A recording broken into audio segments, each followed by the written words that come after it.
काम पूरा किया।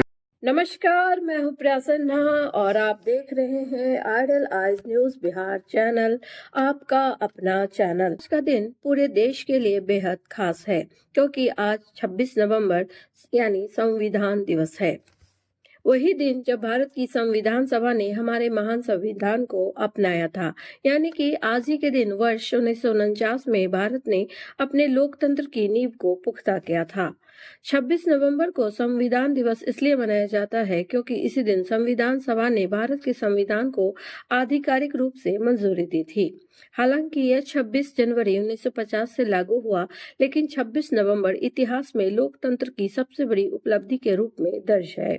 संविधान के महत्व और उसके मूल्यों को जन जन तक पहुंचाने के उद्देश्य से भारत सरकार ने वर्ष 2015 में 26 नवंबर को संविधान दिवस घोषित किया। अब बात भारतीय संविधान की। दुनिया का सबसे बड़ा लिखित संविधान। भारतीय संविधान की यात्रा लंबी, विस्तृत और ऐतिहासिक रही। संविधान सभा का गठन। संविधान सभा के लिए चुनाव जुलाई 1946 में हुए और इसकी पहली बैठक 9 दिसंबर 1946 को हुई।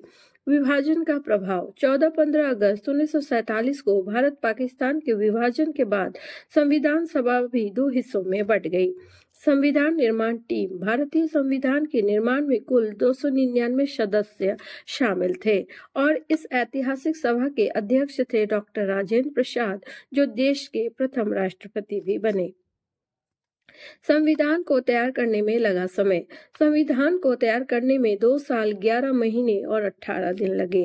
आखिरकार संविधान सभा ने 26 नवंबर 1949 को अपना कार्य पूरा किया और 26 जनवरी 1950 को यह लागू भी कर दिया गया। भारत का संविधान सिर्फ एक दस्तावेज नहीं, बल्कि यह हमारे अधिकारों, कर्तव्यों और लोकतांत्रिक मूल्यों का भी आधार है। आज के दिन हम सभी को यह संकल्प लेना चाहिए कि हम संविधान में दिए गए आदर्शों, न्याय, स्वतंत्रता, समता और बंधुत्व को अपने जीवन में अपनाएंगे। तो ऐसे ही खबरों और अपडेट्स को सुनने के लिए आप जुड़े रहें idle eyes news Bihar channel से, आपके अपने चैनल से। तब तक प्रिया सिन्हा को दीजिए इजाजत। जय हिंद, जय भारत, नमस्कार। राष्ट्रपति महोदय, सर, मैं ड्राफ्टिंग कमेटी द्वारा निश्चित की हुई संविधान की रूपरेखा को प्रस्तुत करता हूं और निवेदन करता हूं कि इस पर विचार किया जाए। राष्ट्रपति महोदय सर, मैं इस सदन में उपस्थित उन लोगों में से एक हूं जो जानते हैं कि इस संविधान का मसौदा तैयार करने में डॉक्टर अंबेडकर ने कितनी मेहनत और लगन खर्च की है। शायद सदन को पता हो कि उसके द्वारा मनोनीत 7 सदस्यों में से एक ने इस्तीफा दे दिया और उसकी जगह किसी और को नहीं लिया गया। एक सदस्य थे अमेरिका में, तो उनकी जगह भी खाली रही और एक और सदस्य अपने कुछ कामों में, राज्य के कामों में व्यस्त रहे, इसलिए उनकी जगह भी खाली रही। एक या 2 सदस्य दिल्ली के बाहर थे और शायद सेहत की वजह से शामिल न हो सके। इसलिए आखिर में हुआ यूं कि मसौदा तैयार करने का सारा भार आ पड़ा डॉक्टर अंबेडकर पर और मुझे कोई शक नहीं कि हम सब उनके अनुग्रहित हैं। मुझे जो भी श्रेय दिया जा रहा है वो मेरे अकेले का नहीं है। इसका कुछ हिस्सा जाता है सर BN राव को, जो कि हमारी इस सभा के संवैधानिक सलाहकार हैं, जिन्होंने ड्राफ्टिंग कमेटी के विचार करने के लिए संविधान का कच्चा मसौदा तैयार किया। इस श्रेय का कुछ हिस्सा उस ड्राफ्टिंग कमेटी के सदस्यों को भी जाना चाहिए।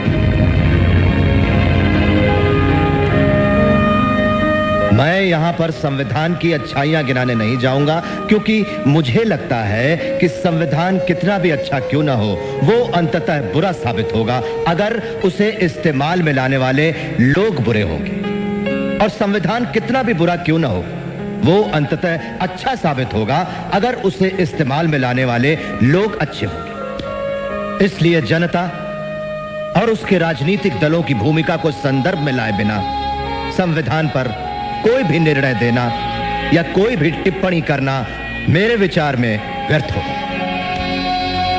धन्यवाद।